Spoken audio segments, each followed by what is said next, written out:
প্রবল বৃষ্টির মধ্যেও আজকে রঘুনাথগঞ্জ থানা ঘেরা অভিযান চালালো ডিওয়াইএফআই এর কর্মীরা। তাদের একটাই দাবি, আরজি করে যে আসল দোষী সেই ধর্ষণকারীকে অবিলম্বে গ্রেপ্তার করতে হবে। পুলিশের নিষ্ক্রিয়তা নিয়েও প্রশ্ন তুললেন ডিওয়াইএফআই এর নেতা।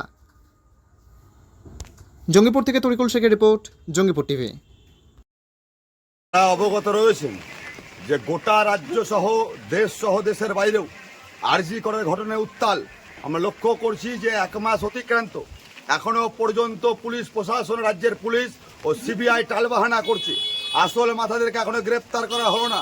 আমাদের দাবি, অবিলম্বে আসল মাথাকে গ্রেপ্তার করে দৃষ্টান্তমূলক শাস্তি দিতে হবে। পাশাপাশি গতকাল ডিওয়াইএফআই রাজ্যের পত্রিকা সম্পাদক কমরেড কলতান দাশগুপ্তকে কোন ভিত্তিতে গ্রেপ্তার করেছে মমতা ব্যানার্জি দলদাস পুলিশ, আমরা তার বিচার চাই এবং অবিলম্বে কমরেড কলতান দাশগুপ্ত নিঃশর্ত মুক্তির দাবিতে আজকে রঘুনাথগঞ্জ থানা ঘেরাও এবং আইসিকে আমরা ডেপুটেশন দেব।